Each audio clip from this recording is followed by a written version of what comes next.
Nelson Espinal Báez, experto en mediación y resolución de conflictos, abogado, asesor legal también y una persona que tiene importante formación en materia político internacional. Nelson, buenas noches, ¿cómo estás? Un placer estar aquí con ustedes y en particular contigo. Gracias, qué gusto que pudieras venir. ¿Qué te parece tu opinión como experto en mediación con la reunión de los presidentes y expresidentes, o reunión de presidentes, se puede decir, una cumbre? Una cumbre. Una cumbre local. Así es. Es un hito en la historia nacional, es un hito que marca un antes y un después, establece el tono en que debe conformarse y enfrentarse al reto haitiano. Este primer encuentro de muchos implica la posibilidad de que nazca una doctrina de Estado con respecto a Haití, que nazca política de Estado, no política de gobierno, sino política de Estado, de modo que independientemente del gobierno que surja en las urnas cada 4 años, continúe con esa política. Tiene un valor simbólico extraordinario. La democracia se sustenta en simbología, y el símbolo de unidad nacional, el símbolo de una sola voz y de hermanados todos defendiendo una sola nación, que es la República Dominicana, y preocupado por la crisis haitiana, es de un valor inconmensurable para la democracia de nuestro país. Hay países donde los expresidentes no se pueden ni ver. Ahí se persiguen unos con otros, se dicen unas cosas que son a veces irrepetibles. Colombia, Perú. Bueno, en Perú ellos se meten preso uno con otro y se dicen una cantidad de cosas que a uno, desde afuera, a uno le da vergüenza ajena. En Argentina, lo mismo. En Colombia, bueno, ya tú ves que se dicen, bueno, tú eres narco y tú consumes. Y ese es el tipo de conversación que tienen los expresidentes. No, de Nicaragua ni hablar, porque ahí todo lo que pasó es tierra arrasada. Y hasta locura lo están echando para afuera sin nacionalidad. Y los países más cercanos a nosotros, pues viven su propio sistema. ¿Se podría decir que República Dominicana está dándole un ejemplo a la región? Le está dando un ejemplo a la región y al mundo. Pero para abordar de la forma en que tú la presentaste, tu reflexión y pregunta, los extremismos políticos, sea de izquierda o de derecha, tienden a elevar el lenguaje, elevar el nivel de insulto y elevar el nivel de populismo, sea de izquierda o de derecha. Y por supuesto hace que haya una mayor división política y en la sociedad, y que los actores políticos terminen insultándose, como bien explicaste tú en la introducción. Un elemento central de la sociedad dominicana es que todos los presidentes que hemos tenido han sido de alto nivel de centralidad política, centro-izquierda, centro-derecha, centro-centro, y se mueven en ese rango, Una de las razones por las cuales la economía dominicana es tan sólida es precisamente porque hemos tenido gobierno dentro de ese rango con una visión de mercado con respecto a la economía. Pero eso también trae otras consecuencias. Por ejemplo, no se toman decisiones firmes con algunas cosas. Temas de, digamos, de corrupción, temas sociales, temas migratorios. Se está tomando una decisión migratoria ahora porque tenemos un problema, pero anteriormente hay una ley migratoria, bueno, se cumple o no se cumple dependiendo de la coyuntura política. Pero temas que tienen que ver con sindicatos. Bueno, queremos estar bien con todo el mundo. Temas internacionales, o sea, gobiernos que son tanto centro-derecha, centro-izquierda, centro-centro. En República Dominicana al menos han sido gobiernos que no establecen y no trazan una línea directa de acción para muchas cosas. Pero la razón por la cual no se ha hecho eso no es porque sean centro-izquierda, centro-derecha o centro-centro. No. No. La razón han sido otras, que podemos enumerarla: a la ausencia de institucionalidad, ejemplo en el tema de migración, la corrupción hablemos claro, de las Fuerzas Armadas en migración. O sea, es evidente. ¿Por qué no se toman decisiones contundentes respecto de esas cosas? La política internacional, menor endeudamiento, por ejemplo, repetir presupuestos. Lo que quiero decirte es que no es porque son gobiernos de centro que no se toman medidas firmes, son por otras razones que no es porque son por de centro ejemplo, izquierdo. Corrupción. Corrupción corrupción en las Fuerzas Armadas. Eso es para tomar una decisión firme de limpiarlo todo. De limpiar las Fuerzas Armadas y esa corrupción que hay en la frontera. Porque entonces, ¿qué está sucediendo? La dejan pasar con corrupción, entonces el hospital más cercano tiene que hacer todo un registro y tiene que hacer todo porque está recibiendo parturientas. Entonces, el médico obligado por juramento hipocrático, por juramento como médico, tiene la obligación de recibirla y le están pidiendo que no la reciba. No, él tiene que recibirla y el hospital también. La responsabilidad no es del médico ahí. No es del médico, es inmigración que la dejaron pasar con corrupción. Pero eso no viene porque es de centro izquierda, centro derecha o centro. Eso es ausencia de poder institucional, que es la clave para todo esto. Por eso dije, y es importante, la necesidad de una doctrina y una política de Estado que no se politice cada 4 años, de modo que real y efectivamente se aplique la ley. Aquí el en Estado particular se la ley de reinventa. migración, que fue uno de los puntos que se hablaron el día de ayer en el diálogo, la necesidad que la ley de migración se aplique. Uno de los puntos que se trataron fue justamente este. El expresidente Hipólito Mejía había dicho que se hace necesario hacer un nuevo proceso de regularización de ciudadanos extranjeros, de haitianos específicamente. Pero dijo el presidente de la República, no se va a hablar de regularización, esto es prácticamente informativo, para que los expresidentes tengan conocimiento de cuáles son los pasos que se están dando y por qué. Aunque ellos dijeron, no nos vamos a suscribir a algo que no necesariamente se ha consultado, sino que solo se ha confirmado. Eso fue previo a la reunión. Después de la reunión no han dicho nada. Con respecto a ese tema, no. No. Sin embargo, haber discutido entre los expresidentes, tan solo aunque fuera de forma informativa, es incluirlos en lo que es la política internacional con el tema migratorio haitiano a futuro, probablemente. ¿Tú crees que tal vez estamos soñando cuando pensamos que quizás se debería tener un consejo de expresidentes para temas de trascendencia nacional? Yo diría que debiera aprovecharse la reunión de ayer para darle continuidad a esos encuentros presidenciales. No la creación de una estructura de consejo de presidente, porque a final de cuentas no es restarle poder al presidente, pero sí que esos encuentros ¿Sería restarle poder al presidente? Claro, porque al final de cuentas... Como un escenario de conversación. En Estados Unidos le pasan informes de inteligencia a los expresidentes. Oye lo que tú dijiste un consejo de expresidentes. De expresidentes, sí. Bueno, un consejo de expresidentes para tomar decisiones, no, el que tiene que tomar el presidente. Informativo, puede ser. Informativo, sí, consultivo también. Por eso hablo de que continúen estos encuentros, porque al final y al principio la obligación constitucional es del presidente de la República de tomar la decisión. Pero sí, así como digo que no debe crearse un consejo de presidente para estos temas o para otros temas, pero sí que continúen esos encuentros como un espacio de diálogo al más alto nivel del presidente y los expresidentes para temas de seguridad nacional, crisis haitiana y similares. De modo que no se politicen las decisiones, sino que se crean políticas de Estado que sobrevivan y se mantengan, independientemente del gobierno de turno que gobierne, valga la redundancia, el Estado dominicano. Aparte del tema haitiano, ¿cuáles otros temas atraviesa el país que deberían consensuarse? El tema del narcotráfico, el tema de la droga, narcotráfico y el tema de la corrupción. Para mí son 3 temas centrales. ¿Por qué?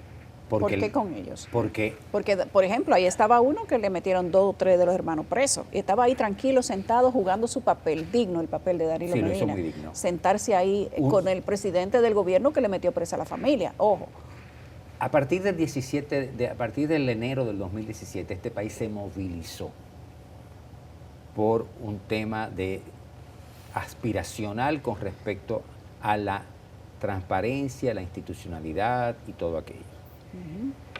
Muchos se movilizaron por razones políticas partidistas, otros por aspiración ciudadana. No voy a entrar en esa dicotomía, en esa discusión nacional. Lo que se dio, por el motivo que sea. Pero una gran aspiración de la sociedad dominicana es la transparencia de la gestión pública es la rendición de cuentas en la gestión pública. Se necesitan reformas coherentes para profundizar esa transparencia. Y para eso, que ese grupo de expresidentes se reúna y apoyen una reforma de la Cámara de Cuentas. Integral. Por ejemplo, para decirte uno, que ese consejo de amigos de expresidentes, no como estructura, sino como espacio de diálogo consultivo, es ideal, porque va a fortalecer el nivel de institucionalidad y de respeto a las instituciones que requiere la República Dominicana. ¿Para qué? Para abordar lo que al inicio de la conversación tú muy correctamente establecías, firmeza en las decisiones. Y que esa firmeza y que ese poder, Yulisa, venga de nuestras instituciones, no de la voluntad de un hombre o de una mujer, sino del poder y el respeto a nuestras instituciones. Cuando tú hablas de la política de combate al narcotráfico, República Dominicana se destaca como ejemplo a nivel internacional por el tema del combate al narcotráfico. ¿Qué se podría discutir entre presidentes de esa política que no se esté haciendo en este momento? Yo diría la creación permanente de lo que el Consejo que dirige Alejandro Abreu ha llamado la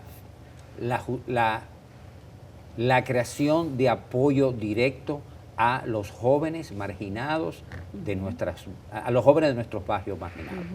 Fíjate, se ataca mucho con claridad y con verdadera vehemencia y correctamente el lavado, pero uno de los grandes perjudicados del narcotráfico son los jóvenes, hombres y mujeres de nuestros barrios marginados, que tienen la oportunidad de conseguirse unos pesos fáciles, pero también una cárcel fácil. Así es. En este momento hay que profundizar esto y darle más apoyo a estos barrios marginados para que la droga, el dinero fácil, no penetre y no conviva con las necesidades nacionales en esos barrios. Fíjate qué sucede, Yulisa. Hay una frase famosa que tú conoces: la necesidad tiene cara de hereje. Cuando un muchacho de 17, 18 años no tiene un peso, pero le dice el de la esquina: llévame esto a la esquina, llévame esto a tal sitio, o llévame esto a tal otro, y te vas a ganar 3,000 pesos. 3,000 pesos. Va a decir un número. Por un mandadito. Por un mandadito así. Y el muchachito va con 17 años, 16 años, 15 años.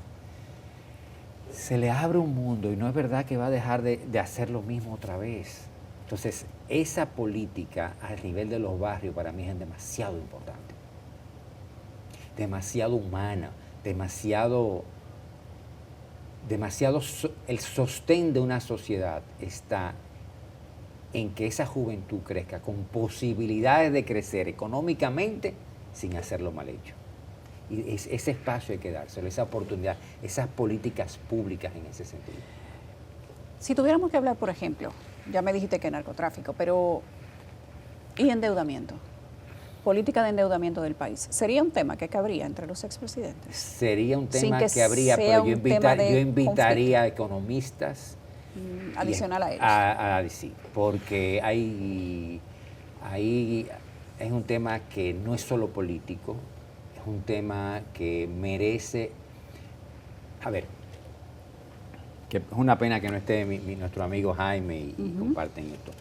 Cuando tú hablas de política internacional respecto a endeudamiento, tú tienes que entender no solamente tu proceso interno, tienes que entender la política internacional de endeudamiento de otros países, tasa del dólar, inflación en Estados Unidos y todo ello. Un tema de endeudamiento como política de Estado es posible entre los expresidentes, pero muy escueto con el asesoramiento de economistas de fuste, que ayuden a ellos a entender el acuerdo a que se va a arribar. ¿Por qué? Porque si no puede manejarse con una visión un poquito populista o corta no endeudamiento, ¿no endeudamiento en qué? ¿Cómo? Ahí hay que tener cuidado. No para que no se haga, sino No para que se llegue a acuerdo, no se llegue a acuerdo, sino que se llegue a acuerdo bien informado, se llegue a acuerdo bien estructurado, con buenos asesores, porque el objetivo no es llegar a acuerdo por llegar a acuerdo. Entonces, se necesita ese apoyo de expertos para estos fines. La reunión de los expresidentes, si se ampliara a otros temas, si se hiciera recurrente, una vez al mes, una vez cada 3 meses, 2 veces al año, ¿afectaría la independencia de la oposición? Respecto a temas como Haití, no. Respecto a temas nacionales de seguridad nacional, de la crisis haitiana. Porque el trabajo de la oposición es el contrapeso de lo que hace el gobierno. Pero tiene tantos temas en que hacer contrapeso que al contrario, podría ser perfectamente, voy más lejos, te voy a decir un ejemplo. Se acordó tal política en tema de Haití. Y en la implementación, el gobierno de turno, no necesariamente el actual, el gobierno de turno no la está implementando como se acordó. Eso es para que el de oposición diga, ey, se acordó que para el 1 de febrero del 2026 iba a haber esto y esto. Y estamos a 5 de febrero y no se ha hecho. Al contrario, sirve para que se implemente en excelencia lo acordado y para que la oposición sirva de contrapeso. ¿Qué tú opinas, aparte de lo que se dijeron los expresidentes, de la discusión que hay en este momento en los medios de comunicación de si se debe o no modificar la ley, creo que es 167.3, 167.80 y algo, o 62, perdón, porque la ley que nosotros tenemos vigente de 1962 no se ha modificado, aunque se ha intentado muchas veces. 137.62 es la ley.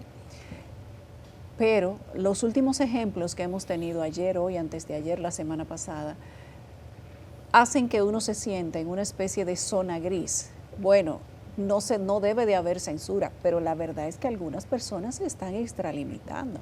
Aquí se le dice narcotraficante, ladrón, pájaro, a cualquier funcionario o a cualquier persona. Inclusive los mismos colegas de medios de comunicación se lo dicen uno con otro. Pero se trata de someter un proyecto de ley, entonces se dice, no, porque si yo tengo que modificar lo que yo digo, es censura. ¿Cuál es la realidad que hay detrás de eso? ¿Cuál es el comportamiento, digamos que sociológico que hay en esta discusión? Bueno, sí, tú me has hecho una pregunta sociológica, no de ley, porque no conozco el proyecto, para ser honesto. El proyecto dice que se puede demandar a la persona que lo diga y que el medio puede excluirse, que hay sanciones de salarios mínimos, X cantidad de salarios mínimos para la persona que se le compruebe la difamación, que un organismo como el INACON, que sería el sustituto de ahora mismo espectáculos públicos, podría pedir el cierre de las cuentas, limitar tanto de redes sociales como de YouTube, etcétera, y que podría llamar a sanciones que no serían penales a estas personas. ¿Y cuál es el argumento que establecen los que se oponen? Que eso es censura y que es un conflicto, combate contra la democracia y que se trata de hacer una ley mordaza. Pues yo opino que no, que yo tengo derecho a hablar, yo tengo derecho a decir las cosas como entiendo que son, pero yo debo defender, respetar, no defender, respetar la honra ajena. Decir ciertas cosas sobre otra persona, sea funcionario, empresario, lo que sea, creo que estamos violando no solamente la ley, sino principios éticos de una comunicación respetuosa. La democracia se sustenta en la libertad, no en el libertinaje. La democracia se sustenta en la posibilidad abierta que tú, una vez yo me pare aquí o al lado mío, me diga lo que tú opines de Nelson Espinal Báez. Opino que Nelson Espinal no sabe nada, o Nelson Espinal esto, Nelson, perfecto, es tu derecho. Y sobre ese derecho tenemos que protegerte y avalarte. Pero el derecho a difamar a esa persona, tú no lo tienes. Entonces es esa línea, ese equilibrio. Te lo voy a decir de nuevo, ese centro político que iniciamos la conversación debe estar. Aquí se difama abiertamente sobre empresarios, sobre cualquiera. Sobre cualquiera. El asunto Entonces, es que pareciera que las personas del gobierno, sobre todo, porque la gente del sector privado se querella, se presenta a una fiscalía y pone una denuncia, y por lo menos hay que llamar a la otra persona que tenga que pedir disculpas, pero a los funcionarios del gobierno pareciera que les da miedito querellarse y hacer uso de las facultades que le da la ley en este momento. ¿Por qué hay ese miedo en los funcionarios, en la gente del gobierno, de hacer valer lo que ellos mismos definen como la honra personal? no entiendo por qué hay ese miedo, porque si hay algo importante para un político es su credibilidad. Si hay algo importante para un político es su buen nombre. Si hay algo importante para un político es que se le respete. No necesariamente que se le siga, pero que se le respete. Yo creo que es un error de parte de los que han aceptado ser difamados y no querellarse. Al menos que, no, cosa que es posible, no haya habido un tipo de acuerdo con ese programa o esa persona y haya habido algún tipo de acuerdo del que sea. Cuando se habla de esta ley, que bueno, ya se ha retirado una parte, pero queda el proyecto de ley que presentó el gobierno, también hay un argumento que sería bueno que con el conocimiento que tú tienes de temas de arbitraje y resolución de conflictos, más tu conocimiento de la ley en sentido general, nos digas cuál sería la diferencia entre un proyecto de ley específicamente para regular el contenido de los medios digitales y el Código Civil que te establece tu derecho como persona a mantener tu honra pública, con el que también tú puedes presentar una denuncia. Una ley especial sobre contenidos digitales implicaría muchas consecuencias que necesariamente tendría que intervenir el órgano regulador sobre medios, que es el Intotel. Esa ley establecería una serie de alcances que un código civil, que un código penal, bueno, un código civil no podría establecerse. Sería más minuciosa, más abarcadora, con un alcance no solamente en los medios electrónicos y digitales, sino en la creación, en la posibilidad de otros medios, como el ejemplo, la inteligencia artificial. ¿Cómo es posible trabajarlo? Son temas muy sofisticados que merecen una atención particular. Y esa ley especial lo trabajaría con expertos en temas digitales, con expertos en temas tecnológicos, lo cual en un código no es tan sencillo. Gracias, Nelson. Siempre es un gusto tenerte aquí. El tiempo pasa un chin rápido. Por eso uno siempre tiene que mandar a buscar a Nelson Espinal, ese hombre pausado, tranquilo, que te dice cualquier cosa, pero con esa santa calma. Gracias, Nelson Espinal Báez. Qué gusto tenerte aquí. Suerte para el Consejo de los Expresidentes si se llegara a formar. Oh, así será. Y que este encuentro con los expresidentes sirva para que nosotros como dominicanos nos mantengamos unidos detrás de una sola nación con respecto a el tema haitiano, que no es sencillo. Así es. Gracias, Nelson Espinal Báez. Tenemos que ir a una pausa. Al regreso continuamos con 55 minutos. Ya venimos.